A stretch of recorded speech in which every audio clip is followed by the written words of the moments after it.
Fire 3. Raging Strikes, Fire 4. Sharp Fire 1. Pot. Fire 4. 3 times. See, we're cutting it right at the end here. Get our convert, and I'm really actively clicking skills just to make sure you actually see what cooldowns are being used where. Normally I do have them bound and I use keybinds. Use the Blizzard 3. You notice we're just barely going to clip this Blizzard 4 in. Throw out a Thunder. And now you're in the normal part of the rotation. This Thundercloud is actually probably going to get ignored unless we want to Swift Cast. So what I'm actually going to do is use it. Because a Thundercloud under a Thunderclouded Fire 3 is worth 710 potency as long as you don't interrupt it. Which is a lot of potency, if that's not obvious. It's a lot more than a Fire 4. And in certain fights... I'll refresh Enochian real fast. In certain fights, it actually behooves you to lose a Fire 4 in favor of a Thunderclouded Thunder 3. I'll do a little more explaining after we finish the tail end of this rotation as a demonstration here. So here we get to weave in a sharp cast in between these. While Ley Lines is up, this is a lot easier. We'll actually throw the Thundercloud here. So we got plenty of time. And because we Thunderclouded, we have enough time to actually like throw out this Firestarter proc before switching back to our mana regen cycle. And from here, it's like this. It's pretty standard rotation. You watch your timing to see if you have the time to throw out a Thundercloud or not, because you don't want to drop a Enochian or drop a buff stack because you wanted to get Thunder up. It's more important to keep the rotation firing. So here we'll Thunder and just reapply Enochian at the end. So here we're just in like real standard rotation. Everything's fine. The key thing here is that like we're getting toward the end of a 3-minute parse at this point, and we're still at about 1200 DPS. So even with a not optimal rotation, you can still do fairly high damage numbers. And this is also no food, so that's important to note. Like, you can use a more flexible rotation and still put out really good numbers. You can actually weave in a Sharp here. At the end of this fire, we can throw a Thundercloud. So, like, you can see kind of the basic decision tree. If we're looking at our timer right now, we actually don't have enough time for that Fire 3. We just want to go straight to the refresh of Blizzard. And it's actually going to drop. Just because of timing. But hard casting a Thunder there and having all our buffs up would puts us basically back to... I'm just going to kill this point, but will put us back to the part where we have Raging Strikes. We're not going to have Pot again, but we'll have Raging Strikes and Ley Lines coming up at the same time. And that's one other key thing in general about playing Black Mage, is you always want to try to keep your Ley Lines and Raging Strikes aligned with each other, since Ley Lines is 1.5 minutes, 90 seconds, and Raging Strikes is 3 minutes. Basically, every other Ley Lines, you will have Raging Strikes available. And when you are able to do both of those at the same time, you pick up a lot of damage. Just because of the boost to cast speed, it makes your rotations really clean. It makes sure that you can do the higher openers with like 6 Fire 4s, and your convert typically is going to come back up at the same time. Which, like, all your buffs basically come up together so that every time Raging Strikes is available, you should be able to do a 6 Fire 4 rotation, just like your opener, and pump out that just huge spike of damage, and then go back into your standard rotation where it's 2 Fire 4s, Fire 1, 2 Fire 4s, mana regen, blah blah blah blah blah. So that's the basics. The key on this thing, again, and I know I've said this several times, but the key here is flexibility. There is a fair amount of movement, although most of it you can account for in Alexander Savage. An example is in Savage 1, you have to bait your resin bombs away because they leave poison pools. So You know that you're going to be responsible for an ad, because there's 4 ads and 4 lasers, but you have to bait the resin bomb away. So there's a point where you're going to be sitting and burning, watching for that resin bomb cast bar,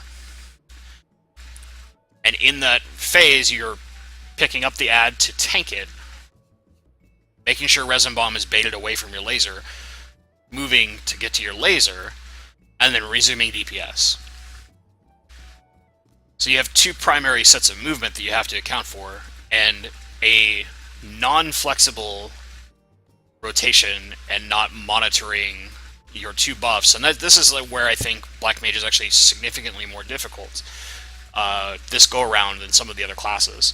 It used to be Black Mage was like the typical, very easy to learn, very difficult to master, and to be absolutely perfect.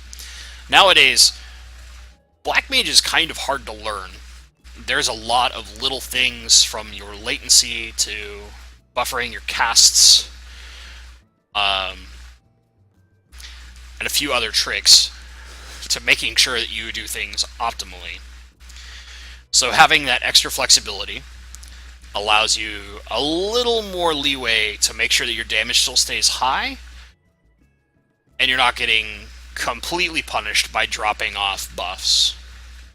Especially like if you drop Enochian and then have to wait for half of Enochian's refresh period to pick it back up. Like even really good players screw that up every once in a while, or just you get some bad RNG where multiple AoE attacks that are random happen to target you. It can happen. It's low probability, but when I was raiding earlier this week, like doing oppressors, I got targeted by the linear AoE and homing missile like the first 2 times in every fight. I swear it was always targeting me with everything. So I lost a fair amount of damage on those particular attempts, just because there was tons of movement on top of the normal movement I'm anticipating. That being said, in doing some flexibility, I still maintained decent damage. So if you're having trouble performing Eichel's rotation, give this thing a shot. Try teaching yourself, get the muscle memory and get used to it, so that it's not like, okay, I have to do this next and this next. You're not forcing yourself to do it. It's just very comfortable and natural. And it took me a little bit. Like, I practiced this for a little while and then took it and applied it in Savage.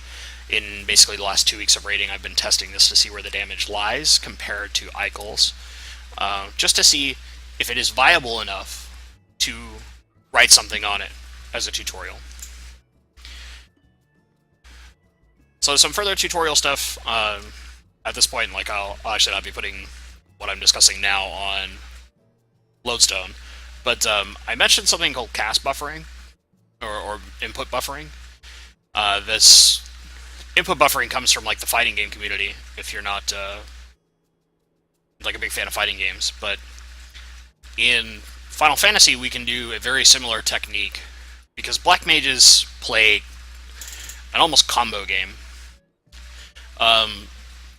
Whenever you're watching a cast bar, right, like I'm just casting Blizzard 3, there is a period at the end of your cast where you can move without interrupting a spell.